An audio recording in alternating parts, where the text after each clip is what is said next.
Welcome to the Teacher Fellows podcast. My name is Ryan Rarick. I'm an education pathway teacher in Washington County School District. And as always, I am joined by my colleague, friend, and the 2020 Utah Teacher of the Year, Lauren Merkley. We are excited to have an amazing guest today. Lauren, go ahead and introduce her to us. All right. Today we have the pleasure of our friend, educator, and Utah Teacher Fellow, Elyse Arrington, also known as EZE. So Elyse has worked as a secondary reading interventionist, language arts teacher, all English teachers on this podcast, and a restorative justice practitioner for 7 years at East High in Salt Lake. Elyse graduated with her master's from Columbia University's Teachers College and was a founding teacher at Bronxdale High School.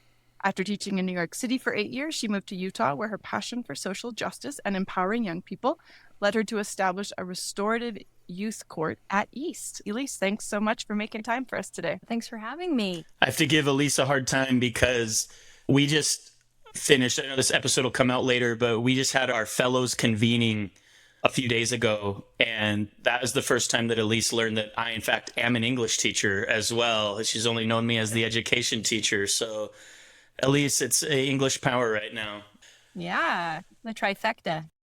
I'm going to get into an overview for our listeners of how our podcast works. But real quick, I'm going to take a moment of personal privilege. We have had quite a few people reaching out to us lately to join us on the podcast, which is awesome that our reach is expanding. For any of you listening, if you have something cool to talk about in the field of education, we have a link in our show notes. You can fill out a survey, and if it lines up with the goals of the podcast, we'll reach out to have you as a guest. For the first-time listeners, this is how our podcast goes. We have our introduction, which we're doing right now, which takes about the first 5 minutes. Then we're going to interview Elyse for about 20 minutes, and Lauren and I will wrap up at the end with our final thoughts and takeaways. As Lauren mentioned in Elyse's bio, we're excited to have her on today to talk to us about restorative justice and some of the cool things that she does in her classroom. So without further ado, let's get right into it. Lauren, take it away with our first question. Elyse, also, I realized that I moved here from New York City as well and lived on the Upper West Side for a long time. I can't believe we've never talked about that. Amazing. I know. So English, New York, it's a whole family reunion here. So I really want to talk about restorative justice. And I think that term is probably familiar to some educators and listeners, and that term is probably new to some. I wonder if you could give from your perspective a working definition of what restorative justice is or what that means in a school setting. Well, like the name suggests, restorative means we're restoring what was taken. You usually only hear that term when something has happened, right? Like a crime has been committed, an infraction, and some sort of incident has happened. Restorative justice is the philosophy of putting back.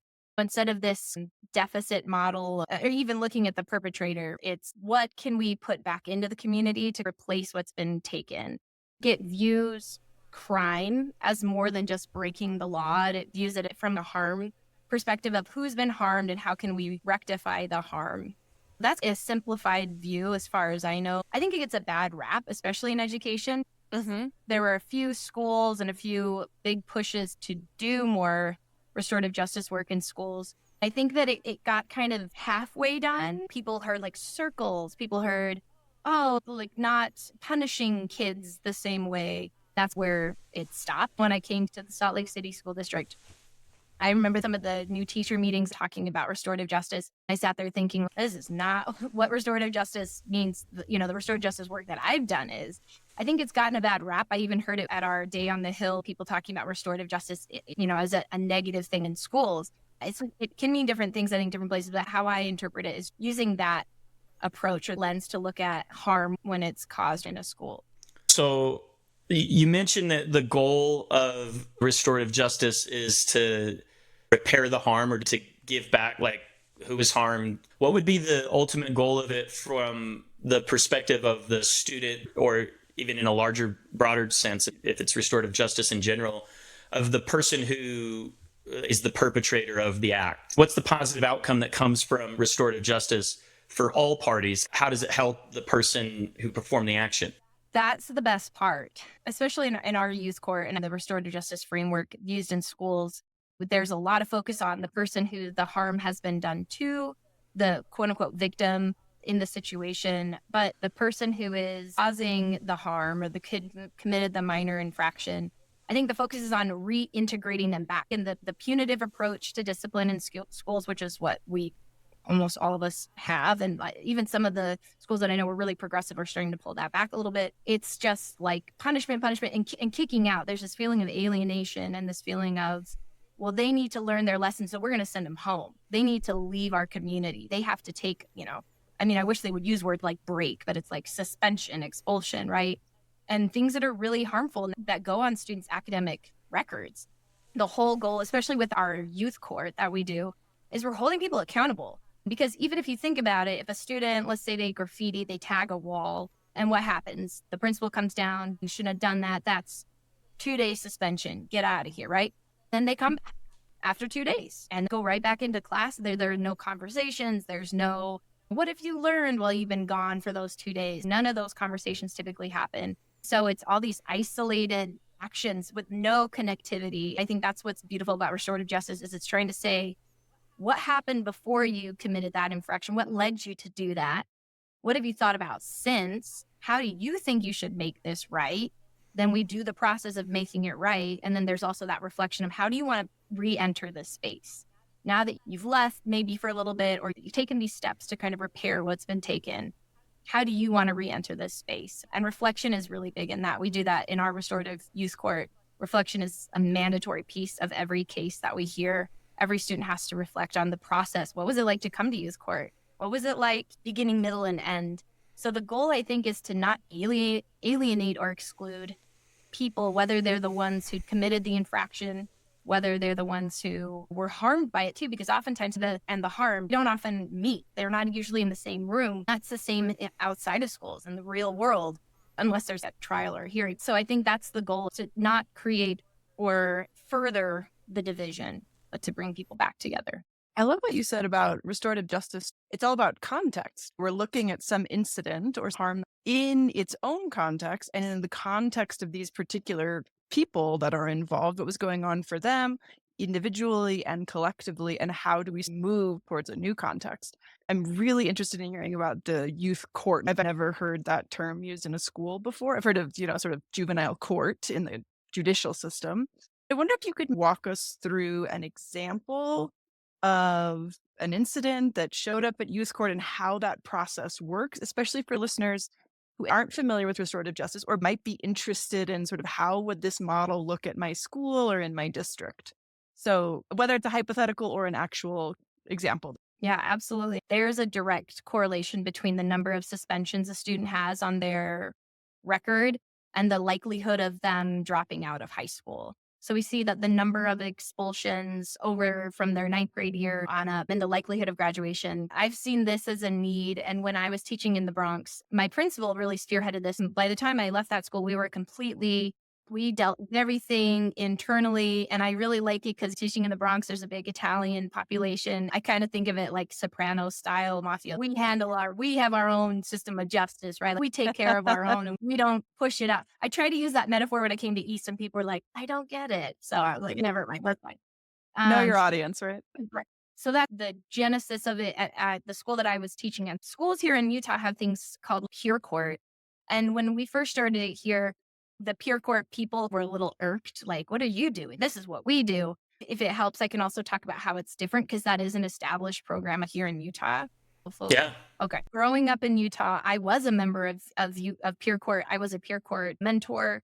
And then in college, I was an advisor and worked with high school youth.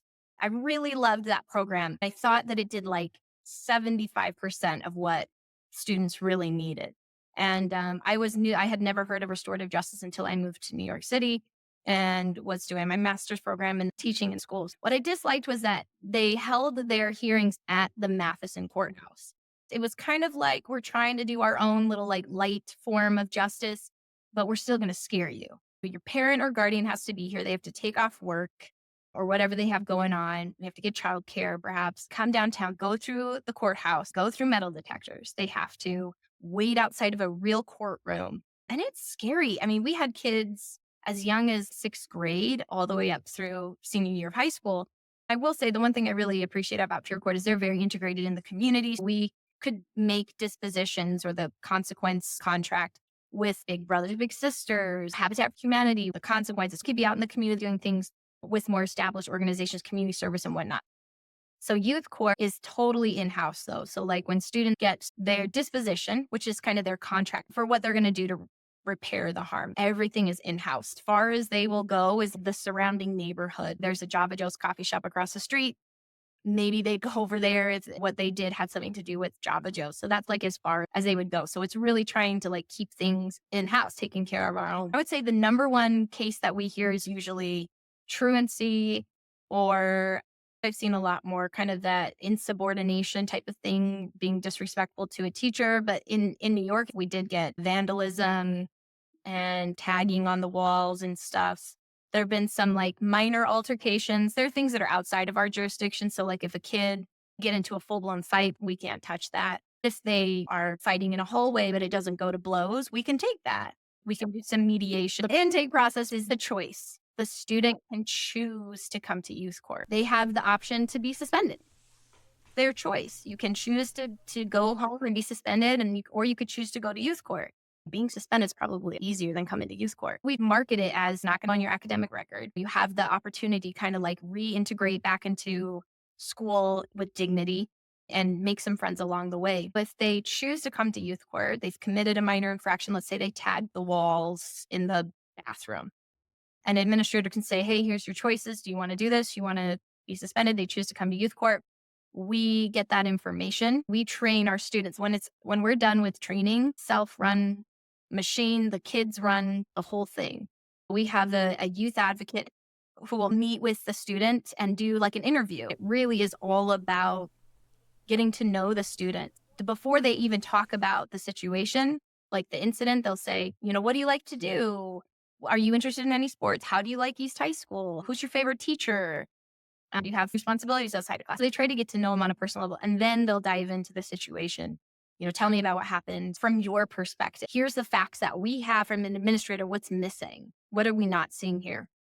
We'll even ask questions like, what do you wish someone would ask you about this that hasn't been asked yet? And our youth advocate brings that information back to the court. So that's the preliminary interview. They share that information with us as a court.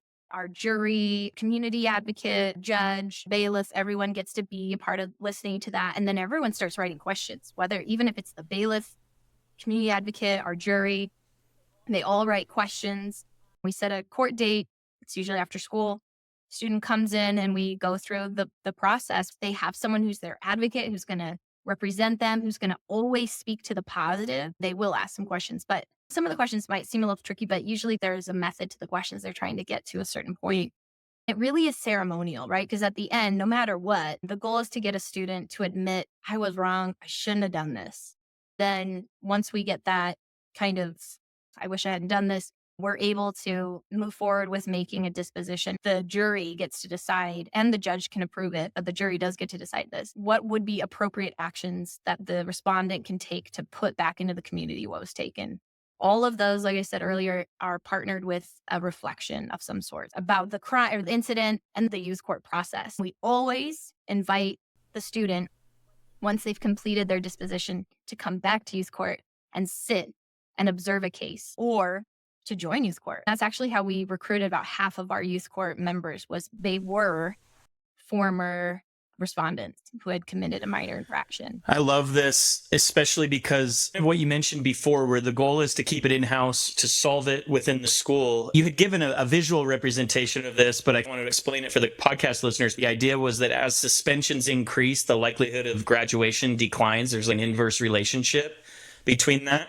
I also think that for students that have had a history of maybe some behavioral problems, a suspension can often seem as a reward. I get to go home. I don't have to be at school. But this is teaching that we want you here. There's a place for you here. And there's a way to overcome this. It becomes less transactional, right? You did this, you get suspended, then you come back, you're done.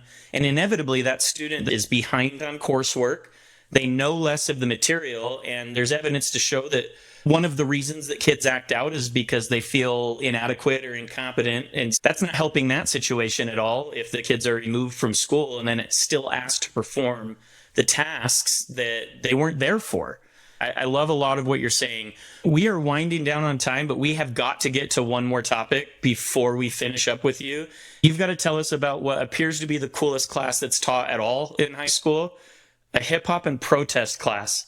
Give us a 2-minute elevator pitch on what you do in this class, why you started it, and what the kids think about it. It was born from a student who ended up dropping out of school, and I still don't know where he is to this day, but he loved hip hop. He was in my reading class, and I heard that he really loved hip hop and he spit bars. I was like, I wish there was a class that validated this, because you're in my reading class. He was Dine, he was Navajo too. Music was so important on so many levels. By the time I actually got this course approved, he would have been a senior, but I didn't see him after midway through his junior year. That's kind of a bummer, but it was born out of, I love this. I know I have students who really love this, and I wish they could get credit. I had students my very first year teaching this. I had a student who wrote an essay who said, I've never passed an ELA class my entire high school career, and I have an A-. And he wrote that in an essay, and I just was like, mic drop. So to me, they're all the same. Youth Court is our club. It's a student organization, but it all is driven from the same ethos. It's all about making school work for our young people. I love hip hop. I've been a hip hop head since I was little. My first CD I ever got was Boyz II Men, which is not hip hop, but that set me on the trajectory of the music I was interested in. It's a language arts class. They can earn ELA 11-12 credit for the class. We read and study hip hop with the level of sophistication and academic respect and integrity that it deserves. We analyze it. We compare it to other canonical texts. Right now we're reading Hamlet, and they were like, why are we reading Hamlet? This is a hip hop class. And today we just started taking some notes on Tupac Shakur. As they were taking notes on his life, they were like, wait, he was a troubled soul. He didn't have a dad. His dad was out of the picture. He had a lot of questions. Sounds a little bit like Hamlet, doesn't it? So we're going to do some comparing. We do Rhyme of the Ancient Mariner. We compare to Sugar Hill Gang's Rapper's Delight, Langston Hughes and Common, Lil Wayne in there. We do a lot of comparing around themes, around literary devices. And anyone who watched the Super Bowl halftime show, you know that you do not need Shakespeare's sonnets to analyze and interpret a contemporary piece of work. I was like, I don't need to teach anything else the rest of the year. We could spend a whole 365 days just analyzing and trying to make sense of all of the symbolism and the iconography that we saw just in that. That's incredible. Well, Elyse, both of these topics, there's so much more depth that we could dive into with each of those, but we want to thank you so much for your time today. Hopefully for our listeners, this can be an introduction or even a revisit to the restorative justice practices, and with what you were just talking about how our students are some of our greatest sources of inspiration for what we can choose to do in our classrooms. I want to turn the time now to Lauren for our takeaway time. Lauren, as you listen to Elyse explain her experiences with restorative justice and the hip hop class that she teaches, what are some of your takeaways? Well, I was going to say, you took the words out of my mouth. I was say, well, are you doing like a 4-month-long unit on Kendrick Lamar and Drake and the intertextuality of diss tracks and what is happening at the Super Bowl? Like, that's brilliant. I think your kids are so lucky to have you, not even just for the Super Bowl, but just to be so creative and to think about that. One thing that was really resonating in my mind as I listened to Elyse, in 2017, this is the National Endowment for the Humanities ran teacher summer seminars across the country at higher education institutions. Teachers apply, and then if you get accepted, they're anywhere from like a week to 4 weeks, and it's fully paid for by a grant for the National Endowment for the Humanities. And so in 2017, I applied for one at Amherst College on the politics of punishment. I spent 4 weeks in Amherst. I lived in a dorm, and I went to a seminar with 16 other teachers from across the country and a professor, Austin Serrett, who teaches this course at Amherst about politics and punishment. One of the things he talks about is a thin theory and a thick theory of punishment. And it's exactly what Elyse is talking about in terms of suspensions versus restorative justice. So a thin theory is you did this, you get this, like Ryan mentioned, a transactional theory. The thick theory of punishment is where we're taking into consideration all the pieces, components, forces, backgrounds of the perpetrator and the victim, societal forces, socioeconomic dynamics that contribute to a moment. When we are the victim We want thin theory, right? That person did this to me, so they should get punished. But when we're the perpetrator, we want thick theory, right? We want restorative justice because we want someone to see all the things that led up to that moment. We want someone to see the context of our actions when we have done something wrong, and we want to be viewed in our full humanity and dignity. That tension is really at play in schools, right? Thin theory is easier, it's faster, it's more efficient, but I do not think anyone can argue that it is more effective in terms of the outcome we actually want, which is students learning. They were a place of learning, right? What I love about the youth court and what Elyse is saying is that this is about learning how to deal with consequences. It's not about punishment.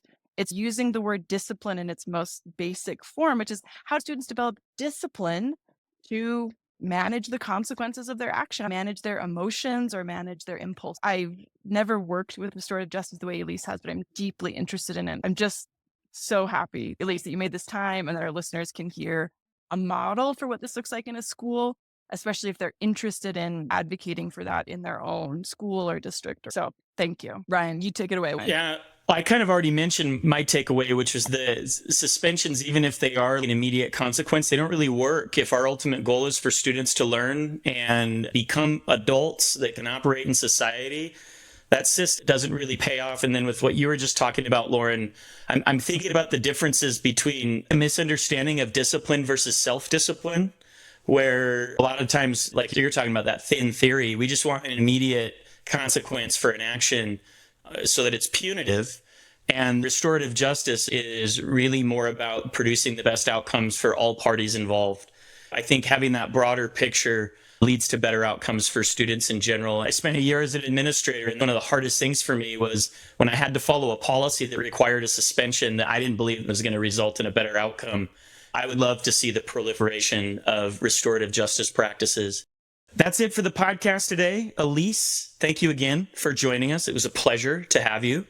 I was going to say it's about damn time because I'm the last person. Not true. To be had on the. That is fake news. Yeah. Oh, okay. Because I was told last spring by Ryan Rarick that I would be coming up soon. That's my bad. But there's no time like now. But as Kendrick said, you picked the right time and probably the wrong time. So that's okay. You're right on time. This is perfect. Thank you also to our listeners. Please continue to listen and spread the word to others. You can subscribe to our podcast on Spotify, Google Play, Apple Music, Stitcher, or any other podcast platform. Check us out on Instagram for our breakout videos. For anybody interested in joining us on the podcast, please look at the show notes. There's a link to submit an interview request. We'd love to hear about all the awesome insights you're doing in your schools. We produce episodes every month. This podcast was produced by Kayla Towner. For my co-host, Lauren Merkley, my name is Ryan Rarick. Thanks for listening, everybody.